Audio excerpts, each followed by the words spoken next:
యాజ్ఞవల్క్య గీత 6వ భాగం 20-12-25 పంచమ అధ్యాయం నాడీ శుద్ధి విధానాన్ని గురించి ఇక్కడ వివరిస్తాడు. ఇందులో గార్గి అడుగుతోంది. శ్రీ గార్గ్యువాచ్ భగవన్ బ్రహ్మనిచ్చేష్ట సర్వశాస్త్ర విశారద కేనోపాయేన శుద్ధాస్యు నాడ్యస్తస్మే వద బ్రహ్మవేత్తలలో శ్రేష్టమైనవాడ, సర్వశాస్త్రాలు తెలిసినవాడ, భగవత్ స్వరూపుడమైన యాజ్ఞవల్క్య మహర్షి నాథ అని కూడా చెప్పచ్చు. ఏ ఉపాయంచే నాడు పరిశుద్ధి పొందుతాయో ఆ ఉపాయాన్ని నాకు చెప్పండి. ఇత్యుక్తో బ్రహ్మవాదిన్య బ్రహ్మ విద్బ్రాహ్మణస్తదా తాం సమాలోక్య కృపయా నాడి శుద్ధి శుభమభాషద. బ్రహ్మవాదిని అయిన గార్గి చేత బ్రహ్మవేత్త అయిన యాజ్ఞవల్కుడు ఈ విధంగా అడగబడి అనుగ్రహ దృష్టితో ఆమెను చూసి నాడీ శుద్ధి గురించి ఇలా చెప్పడం ప్రారంభించి శ్రీ భగవాన్ ఉవాచ. ఇక్కడ ఎవరు భగవాన్ అంటే యాజ్ఞవల్క్య భగవాన్. విద్యుక్త కర్మ సంయుక్త కామ సంకల్పవర్జిత యమైశ్చ నియమైర్యుక్త సర్వసంగ వివర్జిత కృత విద్యోజిత శ్వాస సత్యధర్మపరాయణ గురు శుశ్రూషణరత పితృమాతృపరాయణ స్వాశ్రమస్థ సదాచారు విద్వద్భిశ్చ సుశిక్షిత తపో వసంతు సంప్రాస్య ఫలమూలాదకాన్వితం.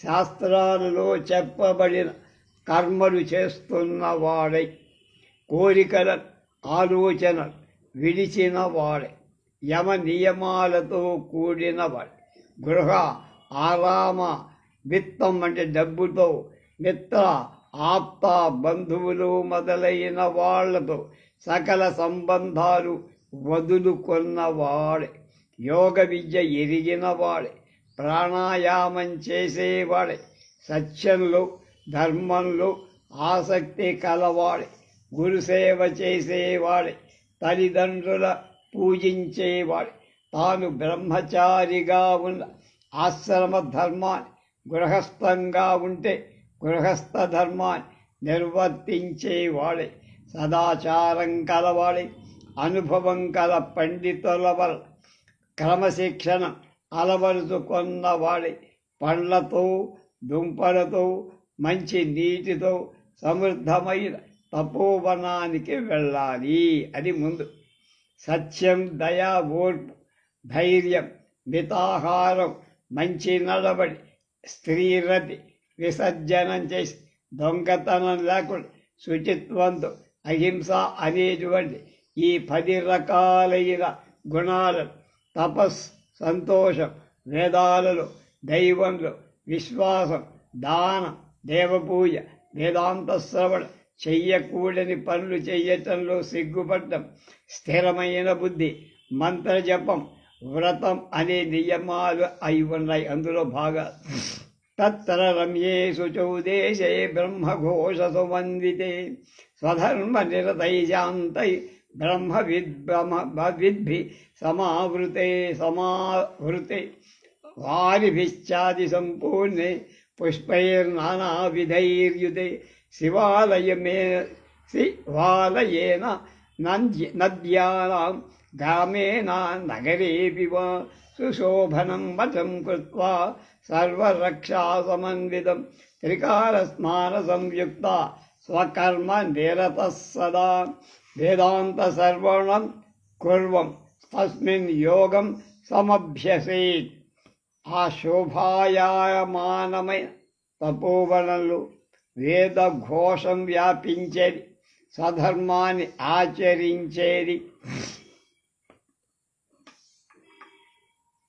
శాంతి స్వభావం కలవాడు, బ్రహ్మవేత్తదైన ముళ్ళులతో నిండింది, జల సమృద్ధి కలది, అనేక రకాల పుష్పాలతో ఉన్నది అయిన శుచి ప్రదేశంలో కానీ, ఎక్కడా లేకపోతే శివాలయంలో కానీ, నదీ తీరంలో కానీ, గ్రామంలో కానీ పట్టణంలో కానీ అన్ని రక్షణలతో కూడి యోగ్యమైన రమ్యమైన మఠాన్ని ఒకదాన్ని ఏర్పరచుకొని 3 సంధ్యాకాలాలలో స్నానం చేస్తూ తన వర్ణాశ్రమ ధర్మాలు ఆచరిస్తూ వేదాంతాలను వింటూ ఆ మఠంలోనే యోగాభ్యాసం చెయ్యాలి.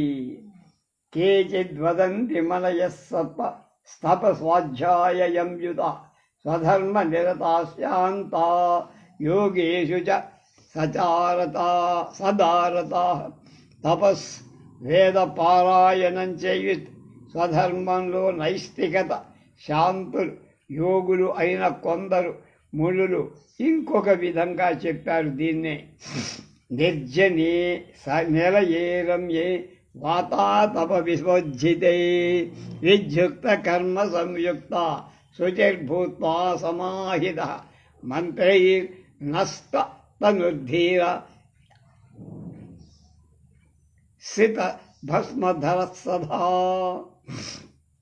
బాగా ఎండ గాలి లేకుండా ఉన్న మనుష్య సందడిదే, అంటే ఎక్కువ జనం ఉండకూడదు, గాలి ఉండదు.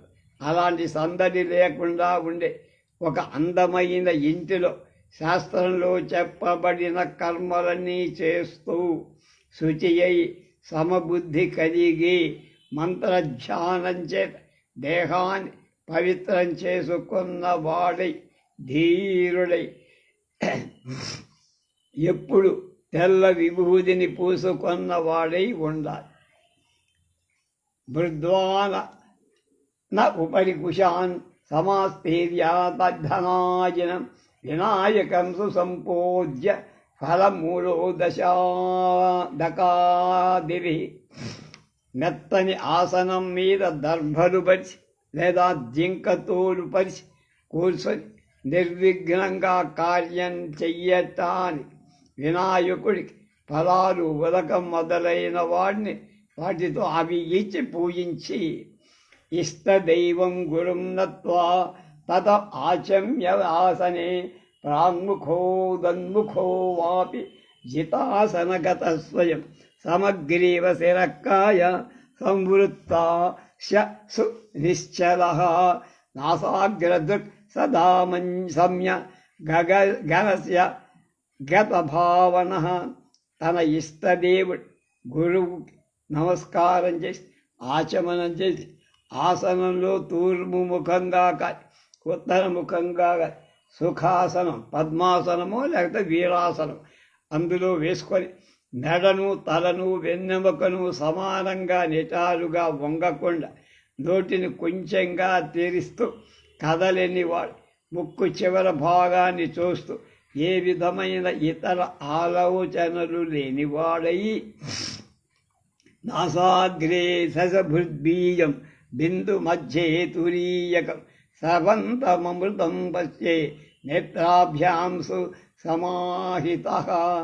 సంప్రద జ్ఞాన సమాధిలో బాహ్య దృష్టినంతా నాసాగ్రం ముక్కు చివర మీద చంద్ర బీజాన్ని సాక్షాత్కరింపచేసుకొని తద్ అన్యధ్యమున కన్నికారూపమైన అనంత తేజో నిభాసితమైన అమృతమయమైన ఆత్మను సందర్శించాలి. ఆ సందర్శనం వల్ల కలిగే సంవేద్యమైన అమృతమైన స్రవంతిని ధారను అంతర్దృష్టితో లోన అవలోకించాలి, చూసుకోవాలి. ఇడాయాం వాయుసూమారోప్య పూరయిత్వోదరే స్థితం తతోగ్నిం దేహమధ్యస్థం ధ్యాయే జ్వాలావళీయుతం. కుడి ముక్కును కుడి చేతి బొటన వేలితో మూసి ఎడమ ముక్కుతో గాలిని మమ్మదిగా పీల్చి ఉదరంలో నిలిపి కుంభింపజేసి ఆ తర్వాత జ్వాజ్వల్యమానమై శరీర మధ్యంలో అగ్నిని తేజస్సు ధ్యానించు. ఎడ అంటే ఎడమ ముక్కులో, పింగళ అంటే కుడి ముక్కులో ఉంది అని తెలుసుకోవాలి. రేఫంచ బిందు సంయుక్తం అగ్నిమండల సంస్థితం ధ్యాయన్ విరేచయేత్ పశ్చాత్ మందం పింగళయా పునః. అగ్నికి అధిదేవతాకమైన రం అని అగ్ని బీజాన్ని ధ్యానం చేస్తూ తర్వాత మెల్లగా కుడి ముక్కుతో ఆ గాలిని విడవాలి. దాన్ని రేచకం అంటారు. పునః పింగళయా పూర్య ఘ్రాణం దక్షిణ శుచి పునర్విరేచయే ధీమ నిరయాత్ శనైశ్వర. వివేకం కలవాడై శుచివ్రతుడై తిరిగి కుడివైపున ఉండే పింగళ నాడితో అంటే కుడి ముక్కుతో వాయువును పీల్చి ఎడమ ముక్కుతో ఇడా నాడితో నెమ్మదిగా వదలాలి. గాలి విడచటంలో పీల్చటంలో తొందరపాటు పనికిరాదు. చతుర్వత్సంబరన్నాథ చతుర్మాసమేవన తత్కృత్వా ఆచరే నిత్యం రహస్యేవం త్రిసంధిషు. 3-4 ఏళ్ళు కాదు, 3-4 నెలలు కాదు, నిత్యం 3 వేళల ఏకాంత స్థలం ప్రాణాయామం చెయ్యాలి. నాడీ శుద్ధిమవాప్నోతి పృథ చిహ్నోపలక్ష్యదం శరీర లఘుతాం దీప్తే వహినే జఠరవర్తిన. జఠరాగ్ని కాంతివల శరీరం తేలికైపోతుంది. భిన్న లక్షణాలతో మంచి వర్చస్సు ఏర్పడటం చేత నాడీ శుద్ధి పొందినట్టే లెక్క.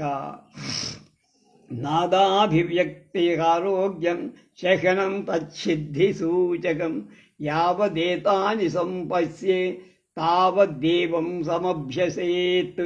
ప్రాణాయామ కాలంలో చిన్న చిని అనే 10 విధాలైన ధ్వను వినిపిస్తుంది. చిని చిని అనే ధ్వని, ది చిని చిని. ఆ పంపుతున్న విలపించడం మునుపు ఉన్నటువంటి ఆరోగ్యం కంటే గొప్ప ఆరోగ్యం కలిగి ఉంటాడు. ఆ నాడీ శుద్ధి సూచకాలు అవుతాయి. ఆ నాడీ బాగుపడితే శుద్ధి అయితే అలా అనిపిస్తుంది. పైన చెప్పబడిన లక్షణాలు కనపడే వరకు ప్రాణాయామాన్ని అభ్యసించాలి రా అబ్బాయి. ఓం తత్సత్. శ్రీ యాజ్ఞవల్క్య గీత ఉపనిషత్సు శ్రీ బ్రహ్మ విద్యాయాం యోగశాస్త్రే శ్రీ గార్గీ యాజ్ఞవల్క్య సంవాదే నాడీ శుద్ధి విధాన నామ 15వ శ్రీ ఖగదేవార్పణమస్తు. ప్రాణాది వాయు కథనం 6వ అధ్యాయం. భగవాన్ యాజ్ఞవల్కుడు అంటున్నాడు, ప్రాణాయామమధేదానీం ప్రవక్ష్యామి విధానత సమాహితమకాస్త్వంచి మనాస్త్వంచ శృణు గార్గి తపోధరి. తపస్సే ధనంగా గల గార్గి నాడీ శుద్ధి విధానాన్ని ఇప్పుడు క్రమ పద్ధతిలో ప్రాణాయామాన్ని గురించి చెబుతున్నా. ఆ పద్ధతి ప్రకారం అవలంబించి చేస్తే ఇద్దరికి ఇబ్బంది ఉండదు. ప్రాణాపాన సమాయోగ ప్రాణాయామ ఇతీరిత. ప్రాణాయామ ఇది ప్రోక్తో రేచ పూరక కుంభకై. ప్రాణ అపాన వాయువుల కలయికయే ప్రాణాయామం. ప్రాణాయామం రేచక పూరక కుంభక రూపాల్లో చెయ్యాలి. వర్ణ ప్రియాత్మకా హ్యేదే రేచ పూరణ కుంభకా స ఏవ ప్రణవః ప్రోక్తః ప్రాణాయామశ్చ తన్మయః. ఈ రేచక పూరక కుంభకాలు 3 కూడా 3 అక్షర స్వరూపాలుగా ఉంటాయి. అదే ప్రణవం అనిపిస్తుంది. ఆ ప్రాణాయామం ఆ ప్రణవము యొక్క స్వరూపమే. ప్రణవం అంటే ఓంకారంలో అకార ఉకార మకారాలు ఉన్నాయి కనుక యోగాభ్యాస పరులైన యోగులు, వాస్తవమైన వైరాగ్యాన్ని పొందిన సన్యాసులు ఆ ప్రణవాన్నే జపించాలి, ఇంకేమక్కర్లేదు. ప్రాణాయామానికి ప్రణవానికి భేదమేం లేదు. ఓంకారం అందులో ఇద్దరు ఉపయోగించాల్సి. ఓంకారశ్చాధ శబ్దశ్చ ద్వౌ వేతౌ బ్రహ్మణ పురా కంఠం భిత్వా వినిర్యాతౌ తేన మాంగళికావుభౌ. ఓంకారం అధ అనే శబ్దం ఈ రెండు పూర్వం బ్రహ్మ యొక్క కంఠం నుండి ప్రప్రథమంగా బయలుదేరి తచేత ఆ రెండు మంగళకర శబ్దాలుగా లోకంలో ప్రవ్యహరింపబడుతున్నాయి, చెప్పుకోబడుతున్నాయి. ఈ రేచక పూరక కుంభాలు అంటే ఏమిటో చెబుతావు. రేచకోచ్ఛ్వాస నిశ్వాస పూరక పరిచక్ష్యది తద్రోధ కుంభకశ్చైవ ప్రాణాయామశ్చ ఉచ్యతే. వానవాయువు బయటకు వదలడం రేచక, లోపలకు పీల్చడం పూరక. ప్రాణవాయు వెలుపలకి లోపలికి పోనీకుండా లోపలే ఉంచితే కుంభకం. అంటే ప్రాణాయామాన్ని బిగబట్టి నిలపడమే ప్రాణాయామం. హృదయ కమలంలో నిలిచి ఉండే శ్వాసాన్ని నాసికా ద్వారాల గుండా వదులుతూ దాన్ని వదలటం రేచక. దీన్నే ఉచ్ఛ్వాసం. వెలుపలుండే ప్రాణవాయువుతో ఓంకారాన్ని చేర్చి అజపగా అంటే నోటితో ఉచ్చరించకుండా మనస్సునే తరచి ఆ ఓంకారాన్ని జపిస్తూ లోపల పీల్చడం పూరక. దీన్ని నిశ్వాసం అంటారు. కుంభకం అంటే ప్రణవ మంత్రంతో ఓంతో లోపలకు పీల్చిన గాలి బయటికి వెళ్ళకుండా హృదయంలో నిలిపి ఉంచాలి. ప్రాణం అంటే హృదయంలో ఉండే వాయువు. అపానం అంటే గుదస్థానంలో ఉండే వాయువు. ప్రాణవాయువు ఊర్ధ్వముఖంగా, అపానవాయువు అధోముఖంగా ప్రవహిస్తుంది. ఇలాయాం వాయుమారోప్య పూరయత్వోదరే స్థితం శనై షోడశ మాత్రాభి అకారం తత్రమన్ సంస్మరన్. ఇలా నాడికి స్థానమై ఎడమ ముక్కు గుండా గాలిని లోపలికి పీలుస్తూ ప్రణవంలో ఒక అక్షరమైన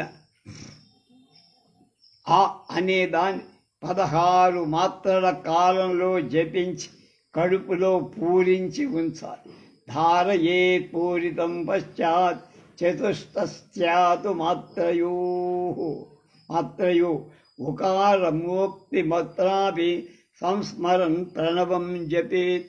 యావద్వా శక్యతే చావ ధారణం త్యపసంయుతం పూరితం రేతయ సర్వాన్.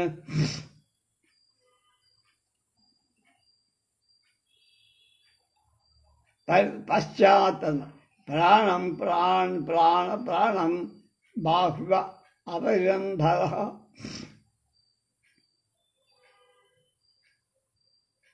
శనై పింగళయాగార్గి ద్వాత్రింశన్మాత్రదాయత్వన మకారమూర్తిమత్రాభి సంస్మరన్ ప్రణవం జపేత్. ఈ కుంభించిన 64 మాత్రల కాలంలో ప్రణవంలో ఒక అక్షరమైన ఉకారాన్ని ధ్యానించాలి. లేదా ఎంతవరకు పూరింపిన గాలిని కుంభింపజేసి ఉండడం సాధ్యమో అంతవరకు వచ్చి ఆ తర్వాత ఆ గాలి లోపలికి 32 మాత్రల కాలంలో మెల్లగా బయటకు విడిచిపెట్టాలి. ఈ ఉకార మకారాలు కలిక ఓమనే ప్రారంభం నుండి సాధకుడి శక్తిని బట్టి పూరక కుంభక రేచకాలలో ఆయా నియమిత కాలాలు క్రమశః వృద్ధి చెందించుకోవాలి. కానీ తొందరపాటు పాడు. అలా కాకపోతే అనాయాకరంగా వస్తుంది, అపాయకరమవు. కనుక స్వతంత్రించక గురుముఖంగా అభ్యసించడం చాలా శ్రేయస్కరం. 14 మాత్రల కాలం అంటే 4 లఘు అక్షరాలు ఉచ్చరించినంత కాలం. అలాగే అవన్నీ కూడా అట్లాగే అవుతాయి. ప్రాణాయామో భవేదేశః పునశ్చైవం సమభ్యసేత్. తతః పింగళయా పూర్వం మాపూర్య మాత్రే షోడశకైస్తతః అకారమూర్తిమత్రాపి సంస్మరన్ ససంహిత సుమాహిత పూరితం ధారయే ప్రాణం ప్రణవం వింశద్వయం తద్యపే దత్త స్మరన్ పూర్తిం మకారాఖ్యం మహేశ్వరం యావద్వా శక్యతే పశ్చాద్రేచయే బెడయానిలం. తర్వాత ఎడమ ముక్కును మూసి కుడి ముక్కు గుండా 16 మాత్రల కాలంలో ఆ అకారాన్ని స్మరిస్తూ గాలి లోపలికి పీల్చుకో. అలా పీల్చిన గాలి 40 మాత్రల కాలం కుంభిస్తే ప్రణవ స్వరూపమైన ఉకారాన్ని స్మరించాలి. తరువాత మకారాన్ని స్మరిస్తూ మెల్లగా లోపలి వాయు ఎడమ ముక్కు గుండా బయట గాలిని లోపలికి పీల్చడానికి ఈ కాలానికి ప్రారంభించాల్సిన పని లేదు.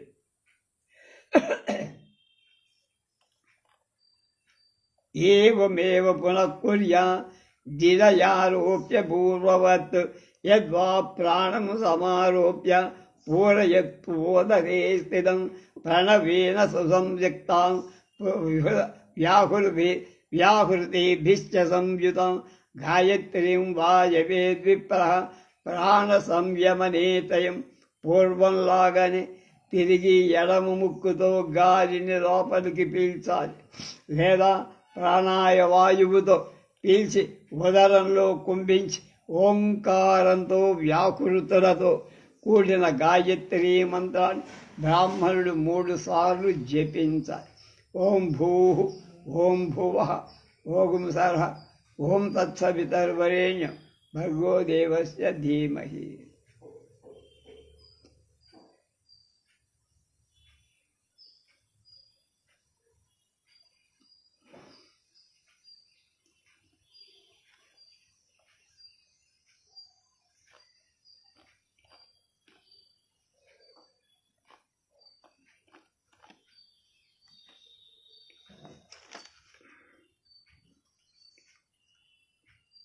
మిగతా విషయాలు రేపు.